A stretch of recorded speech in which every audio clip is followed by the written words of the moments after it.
Hi, today we're going to be doing a little comparison between FSR 3 and DLSS 3 frame gen. So in the background here we have a little image comparison, so you can have a good look to see which you think is the better image quality. You won't be able to see the fluidity of the image because obviously this is just in 60 FPS, but you will be able to see the differences in image quality, in aliasing, etc. between DLSS and FSR. Both have the quality mode here and frame gen is enabled, and it's in 4K. And at the end of the video we'll do a little one in 1440p as well, just the same thing. I won't be doing any fancy zooms or slowing it down because, I mean, realistically, who is playing the game slowed down or zoomed in? No one. So I'll just keep it as it is so you can get a realistic idea of what you're going to see when you're playing the game. After this little bit, we'll just go into an FPS comparison, having a look at most of the settings, what most people will realistically use, at least with this system anyway. All my data was recorded with a 4K capture card and a separate PC, so it should give a pretty accurate representation of what you'll get with this system, as there's no additional load on the CPU or GPU, but you might see a bit of screen tearing which wouldn't be there, obviously, when you were playing yourself. As well as the stats, I've included the latency in the bottom left corner, provided by the NVIDIA overlay, so you can check out how both technologies affect the latency. At least with reflex enabled, it might be a bit better or worse with AMD's version of anti-lag. I'm going to start each resolution without any upscaling, then I'm going to compare that with the FSR 3 native anti-aliasing mode, so that's with no upscaling, which at least in this game DLSS doesn't offer, so it might be a better option for people that don't want to add any upscaling. And I thought it might give better anti-aliasing, but I put it on the screen here and the FSR anti-aliasing seems worse than the in-game one. Looking at the flickering on his helmet there and other parts of his armour later in the video, it doesn't mean this will be the case in every game, so take it for what it is. And I thought I'd include this data anyway, just because some people still might not want to use upscaling, but would still like to get the benefits of a few extra frames from the frame gen aspect of FSR 3. Anyway, after that we'll go into the frame gen results. The area I chose to test was the most difficult to run out of any area I've been to in the game, so it should give you like a worst case scenario for using both technologies here. Especially the area where I throw the fireballs into the sky right at the start, pretty much destroys your frame rates. Anyway, I'm going to shut up now and I'll be back at the end of the video.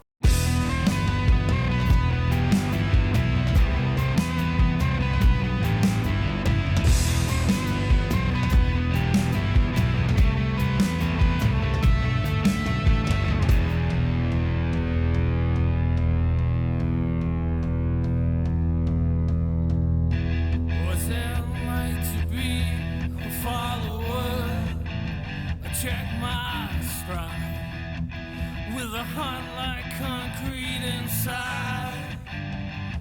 So now somehow it seems revolutionary through those eyes. Her mind breathes content of pride.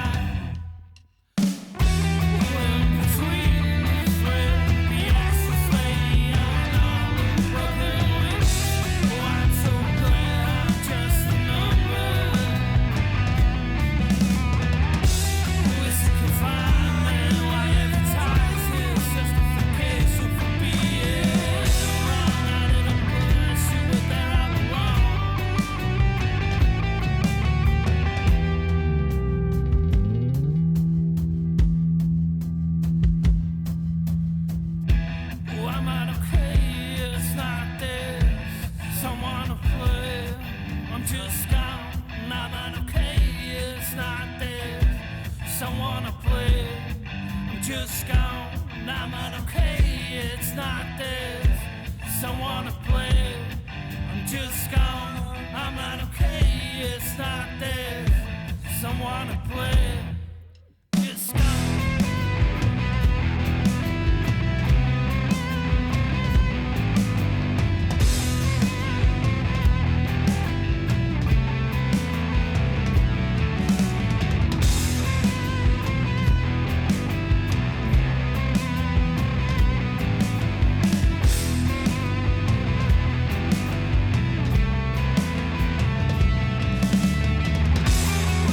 Between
Right, so now we're back to an image quality comparison, and this is 1440p with quality frame gen and quality fluid frames enabled.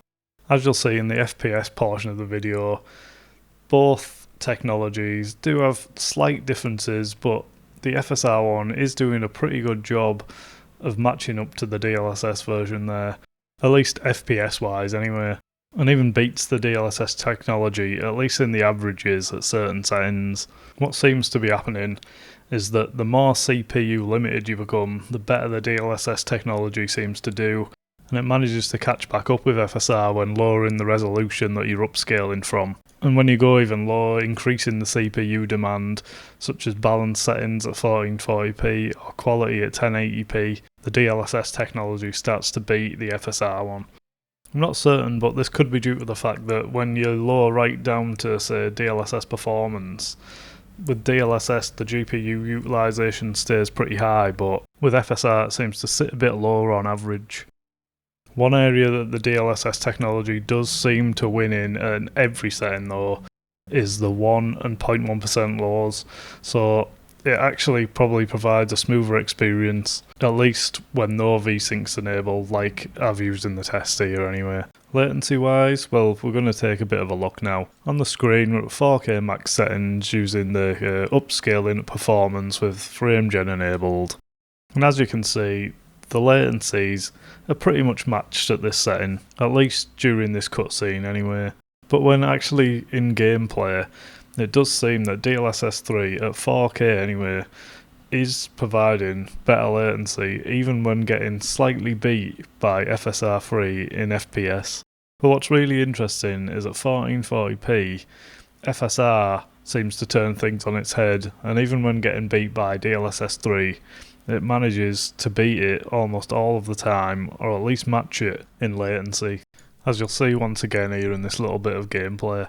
I did also test with upscaling set to a balanced and quality at 4K, and I actually found DLSS to be even better there. So I'll leave you with that as I conclude the video. As you can see, it's a pretty mixed bag with this one, both technologies coming out on top in different areas, at least in this game anyway. Latency seems to be very resolution dependent, with 1440p and 1080p favouring FSR, 4K favouring DLSS 3. And frame rate, it seems, once again, it's very resolution and setting dependent. At higher resolutions and higher settings, FSR 3 is coming out on top there, and when moving down, adding a bit more upscaling, DLSS 3 starts to come back and even take over FSR 3 in FPS. Image quality wise though, I'd definitely give that to Nvidia. To my eye anyway, it looks a lot better, a lot less aliasing, cleaner, crisper image.